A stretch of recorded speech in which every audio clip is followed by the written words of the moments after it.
नमस्कार दोस्तों, आपका स्वागत है मेरा इस चैनल में जिसका नाम है मनी लेंस। मनी लेंस में हम बातें करेंगे शेयर मार्केट से जुड़ी हुई खबरों के बारे में। तो चलिए शुरू करते हैं। सबसे पहले आप देखेंगे कि बजाज हाउसिंग फाइनेंस जो कल 10% का जो उछाल आया था उसके पीछे का कारण क्या है, तो इस वीडियो को लास्ट तक ज़रूर देखिएगा। सबसे पहले हम इस आज इस वीडियो में बात करेंगे कि हमारा मार्केट कहाँ जा रहा है, उसके बारे में थोड़ा सा जानकारी देंगे। और एक चीज़ और बताना चाहते हैं कि कल का जो मेरा वीडियो था उसका वॉइस थोड़ा सा गड़बड़ हो गया था, जिसके कारण उसी वीडियो को फिर से रिकॉर्ड करके चैनल पे डाल दे रहे हैं। आई होप आप लोगों को ये वीडियो अच्छा लगेगा और ज्ञानवर्धक लगेगा। तो सबसे पहले हम देखते हैं कि हमारा मार्केट जो है किधर की तरफ जा रहा है।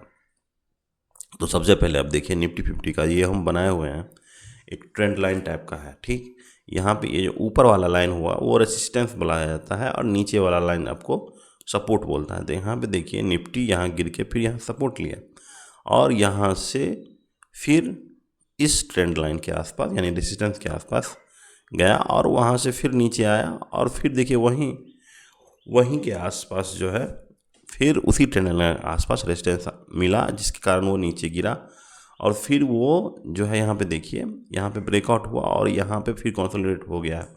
लेकिन सबसे बड़ी बात है कि 200 का जो डीएमए है, 200 मूविंग एवरेज है, उसको ये क्रॉस नहीं किया।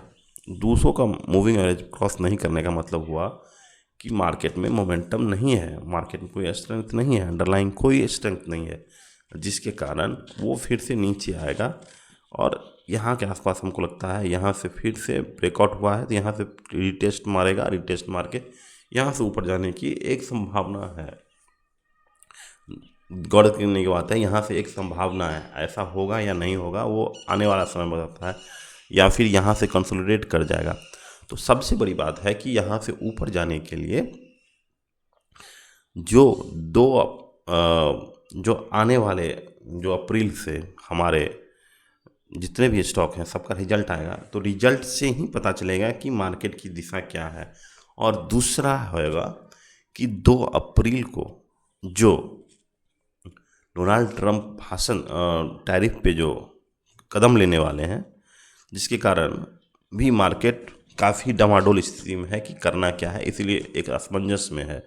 2 अप्रैल से सारा क्लियर हो जाएगा कि मार्केट का डायरेक्शन किधर है। तो सबसे पहले आपको ये बता दें कि 25% का टैरिफ जो है ऑटो सेक्टर के लिए यूएसए ने लगाया है। ये काफ़ी US president Donald Trump has impose 25% tariff on imported car and auto parts aimed at boosting domestic automobile manufacturing. तो ये 25% इसलिए लगाया है कि अपना उनका जो होगा डोमेस्टिक मैन्युफैक्चर, तो आप जानते हैं कि यूएस में सबसे बड़ा डोमेस्टिक मैन्युफैक्चर तो कौन है? टेस्ला ही है। तो टेस्ला जैसे एलोन मस्क ने डोनाल्ड ट्रंप के साथ मिल के इस बार का जो चुनाव लड़ा था, फुल सपोर्ट था डोनाल्ड ट्रंप का। तो डोनाल्ड ट्रंप जो है एलोन मस्क के इशारों पे शायद ये 25% का टैरिफ लगाए हैं, जिससे क्या होगा कि जिससे क्या हो जाएगा कि टेस्ला के शेयरों का आप देखिएगा एक उछाल आएगा टेस्ला के शेयरों में। जैसा कि आप यहाँ पे देखिए टेस्ला शेयर प्राइस आप देखिएगा, कल शायद 6% के आसपास टेस्ला भागा था। ठीक है, कल 5 दिन में देखिए 20 से 25% के आसपास टेस्ला के शेयरों में उछाल आया। पिछले 5 दिन में देखिए 16% का उछाल आया पिछले 5 दिनों में।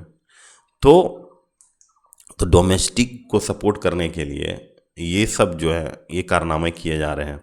तो एक बात जान लीजिए, अगर जितना भी टैरिफ लगाने से क्या होगा कि इन्फ्लेशन जो है वहाँ का वो बढ़ जाएगा, ऑब्वियस है। और दूसरा है, इन्फ्लेशन क्यों बढ़ेगा? क्योंकि जो 25% लगाएगा तो 25% कौन बियर करेगा? वहाँ की जनता ही तो बियर करेगी। वो अपना पैसा, मान लीजिए 20 रुपये का एक पेन है और वो टैरिफ लगा दिया 25%, तो वो जो है कितना हो गया? 20 का 5 रुपये यानी 25 का हो जाएगा। अगर उनके डोमेस्टिक में अगर वैसा मैन्युफैक्चर अगर 25 रुपया में वही क्वालिटी का 25 रुपया में नहीं बना पा रहा है तो बाहर से ही खरीदेगा। तो बाहर से खरीदेगा तो उसको क्या हाई हाई रेट में मिलेगा, जिसके कारण क्या हुआ, इन्फ्लेशन बढ़ा हो गया। और दूसरी बात यह है कि अगर कोई मान लीजिए 25 रुपया में नहीं बना रहा है, 22 रुपया या 23 रुपया में बना रहा है, तो आपको जो वहाँ कस्टमर है उसको लो इन्फीरियर गुड्स मिलेगा।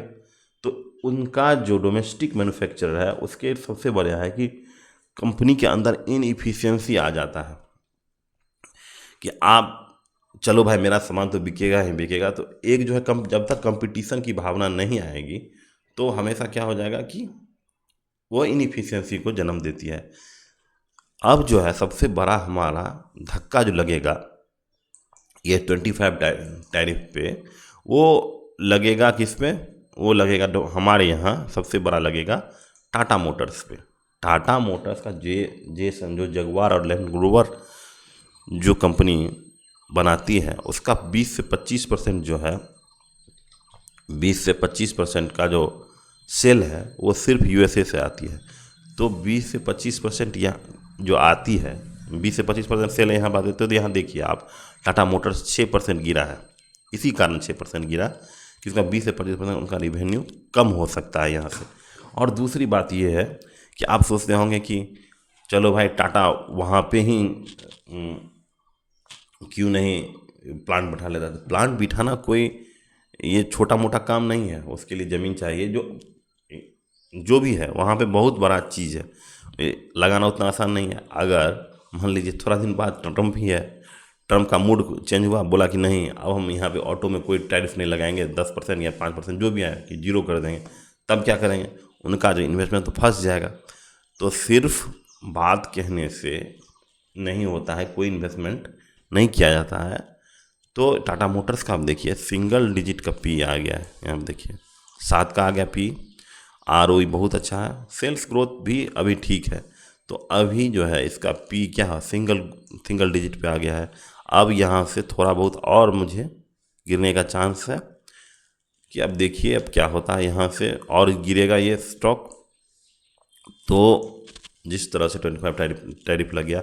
और दूसरी बात ये है कि टैरिफ लगाने का एक और कारण था कि डोनाल्ड ट्रम्प जो है BYD जो टेस्ला की सबसे बड़ी जो कंपटीशन है, BYD चाइना की कंपनी है BYD। तो चाइना की कंपनी के साथ सबसे बड़ा इसका टसल चलता रहता है। तो टेस्ला BYD ने मैक्सिको में प्लांट बिठाने का सोच रहा था। देखिए BYD इन मैक्सिको, BYD जो है मैक्सिको में एक प्लांट बिठाने, BYD delivers first 100 unit of yuan plus in Mexico. देखिए BYD global expanding it's presence in Maximo aiming. देखिए मैक्सिको में भेजेगा, मैक्सिको से क्या हो जाता है, सब इंपोर्ट होके यूएसए में चला जाता था।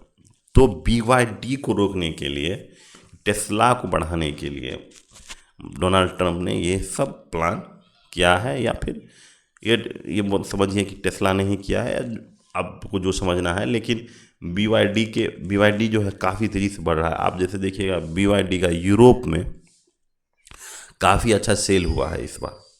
तो यूरोप का जो मार्केट है वो टेस्ला से छीनता जा रहा है। ठीक है। ईवी का जो सेक्टर है उसमें टेस्ला काफ़ी पिछड़ते जा रहा है, उसका जो एक्सपोर्टिंग।